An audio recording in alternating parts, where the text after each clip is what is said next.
Updates చూద్దాం. ప్రముఖ IT company Wipro Hyderabad లో తమ క్యాంపస్ ను విస్తరించనున్నట్లుగా ప్రకటించింది.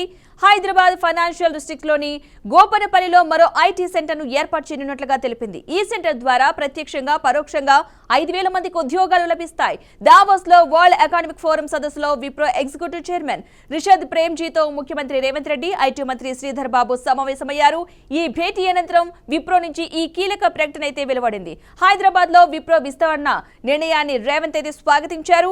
విప్రో వంటి ప్రఖ్యాత సంస్థలకు అనువైన వాతావరణం కల్పించేందుకు తగిన మద్దతు ఇచ్చేందుకు తమ ప్రభుత్వం కట్టుబడి ఉందని తెలిపారు. విప్రో విస్తరణతో తెలంగాణలో ఐటీ రంగం మరింత వృద్ధి చెందుతుందని అన్నారు.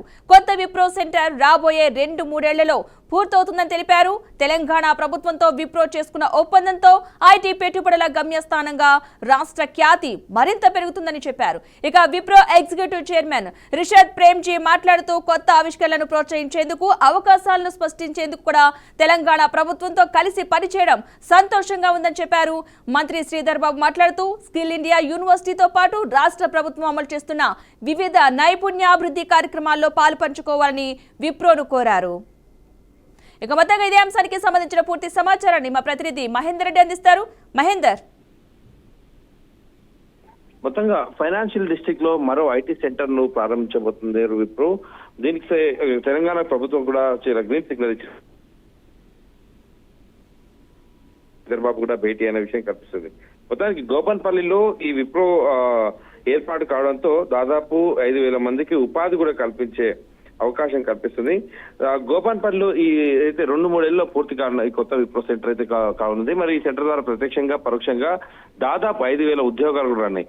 ఐటీ ఉద్యోగులకు ముఖ్యమంత్రి రేవంత్ రెడ్డి ఒక విధంగా గుడ్ న్యూస్ చెప్పాలని చెప్పొచ్చు ఈ విషయంలో కూడా. ఇక దావోస్ వేదిక ఈ కీలక ప్రకటన అయితే చోటు చేసుకుంది. మరి దీంట్లోనే బాగా ఇంకా ఇండస్ట్రీలకు వస్తున్న నేపథ్యంలో అయితే ఇదివరకే ఐటీ విస్తరిస్తున్న నేపథ్యం ఇప్పుడు గచ్చిబౌలికి పరిమితమైనటువంటి ఐటీ ఇప్పుడు వట్టినావులపల్లి ఇలా ఒక్కొక్కటిగా వెస్ట్ జోన్ వరకు విస్తరిస్తున్న నేపథ్యం కనిపిస్తుంది. మరోవైపు ట్రాన్స్పోర్ట్ పరంగా కూడా ఈజీగా ఉంటున్న నేపథ్యం కనిపిస్తుంది. సో మొత్తానికి ఫైనాన్షియల్ డిస్ట్రిక్ట్ లో మాత్రం ఒక ఐటీ సెంటర్ ను ఏర్పాటు చేసినట్టుగా, అంటే అదనంగా ఇంకోటి ఐటీ సెంటర్ ఏర్పాటు చేసేందుకు ప్రభుత్వం పూర్తిగా రంగం సిద్ధం చేసింది. మరి ఈ సెంటర్ ద్వారా దాదాపు 5,000 మందికి ఉపాధి కూడా కల్పిస్తున్నట్టుగా తెలుస్తుంది. మరి ఇది కనుక త్వరితగతిన అయిపోతే మాత్రం చాలా మంది దీన్ని ఉపయోగించుకునే అవకాశం అయితే కనిపిస్తుంది. మరి ఇలాంటి దాదాపు కాంగ్రెస్ పార్టీ అధికారంలోకి సంవత్సరం వచ్చిన తర్వాత ఇంత పెద్ద మేర సెంటర్ రావడం అనేది ఇది మొదటిసారిగా జరుగుతున్నట్టు విషయం. దీనిపైన ప్రభుత్వం చాలా హర్షం వ్యక్తం చేసిన పరిస్థితి కనిపిస్తుంది. మరి ఈ విప్రో కూడా ముందుకు రావడంతో సో దావోస్ వేదిక ఈ కీలక ప్రకటన జరిగింది బ్రాహ్మణి. సో ఇక అదే ఇప్పటికైతే విప్రో నుంచి కూడా దాదాపు చాలా మంది కూడా ఈ విషయం విప్రో ఉన్నత స్థాయి అధికారులు కూడా దీనిపైన అదే బహిర్గత విషయం చెప్పినట్టు విషయం కనిపిస్తుంది. దీంట్లో అదే త్వరితగతిన అంటే 3-4 నెలల్లోనే ఈ ప్రాజెక్ట్ అంతా కూడా కంప్లీట్ చేస్తామన్నట్టు కూడా వాళ్ళు చెప్పడం జరిగింది. దీనికి సంబంధించినటువంటి స్థల సేకరణ ఇవన్నీ కూడా ప్రభుత్వం అన్ని విధాలా చూసుకుంటుందని కూడా వాళ్ళు చెప్పడం జరిగింది. Right, thank you Mahender.